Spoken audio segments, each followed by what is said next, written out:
তো আজকে তো সাজা ঘোষণা, কি চাইছেন?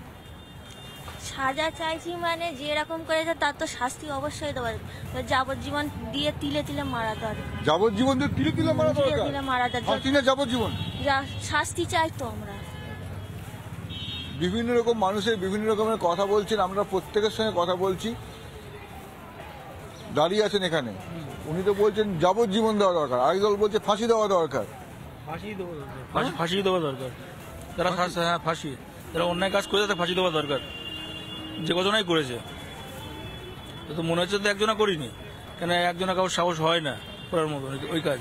একজনের সাহস হয় না? হয় না, এতে গ্যাং আছে। গ্যাং আছে? এক দু চারজন পাঁচজন তো আছেই, আছেই। যে জায়গায় মানে ক্ষতি করেছে, মেয়েটাকে উপর যা করেছে, ক্ষতি করেছে, তো সাজা হওয়া দরকার, ফাঁসি হওয়া দরকার। কিন্তু পুলিশ, সিবিআই সবাই তো বলছে।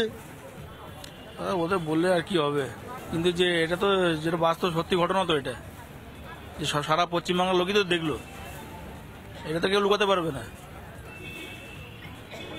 লুকোতে পারবে না তো, মানে ও দোষী সাব্যস্ত হয়ে গেল, আমি বলছি লুকোতে পারবে না। দোষী হিসাবে এটা অরিজিনাল কথা সারা লোকে বিশ্ব দেখে নিল। আজকে সুনামি আছে শুনলাম, ফাঁসি হওয়াই দরকার। তদন্ত কোনো গরমিল আছে নাকি? ওটা তো বলতে পারছি না। দেখুন, আপনি তদন্ত গরমিল বলতে পারছেন না, লোকে দেখেছে বলতে পারছেন, আবার একজনের পক্ষে হয় না বলতে পারছেন।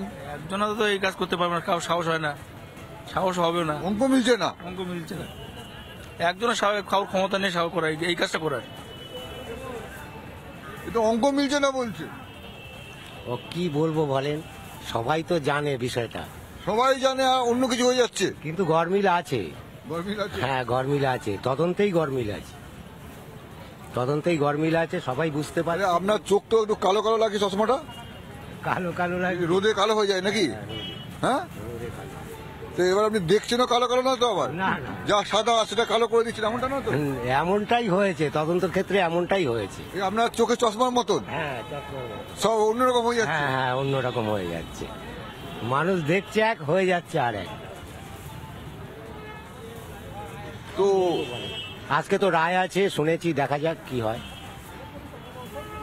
কারণ কোর্টের উপরে তো, কোর্টের ঊর্ধ্বে তো কেউ নয়, বিচার ঊর্ধ্বে কেউ নেই।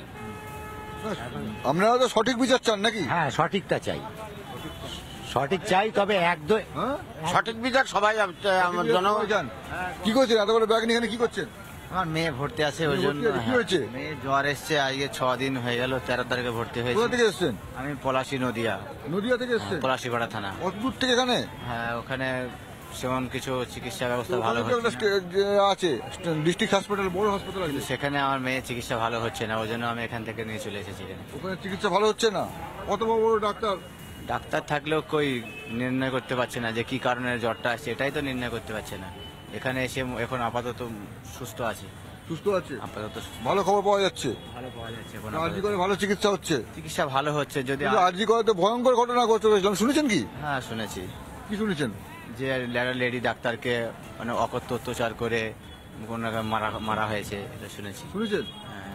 আজকে তো সাজা ঘোষণা হবে। সাজা ঘোষণা হবে, যদি একা তো সাজা উনি একা পাচ্ছেন, কিন্তু আমার তো মনে হচ্ছে এনার সঙ্গে আরো অনেকে জড়িত আছে, সবাই যদি উপযুক্ত শাস্তি পায়, এজন্য আমরা অনেক কোর্টের কাছে আমরা অনেক কৃতজ্ঞ থাকবো।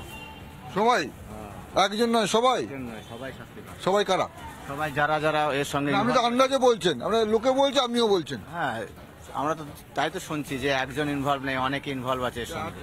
পুলিশ তদন্ত করলো, সিবিআই তদন্ত করলো, আরো তদন্ত করুক, তদন্তের মধ্যে কোনো খাবলা থাকতে পারে, তদন্তের মধ্যে ফাঁক থাকতে পারে, তদন্তের মধ্যে ফাঁক আছে, অবশ্যই থাকতে পারে। জাস্টিফাই করে আরো জাস্টিফাই করুক সরকার, যাতে এর উপযুক্ত বিচার হয়। একজন ভালো ডাক্তারকে আমরা হারালাম, এর জন্য জনগণ অনুতপ্ত, এটা তো আমাদের জনগণের ক্ষতি।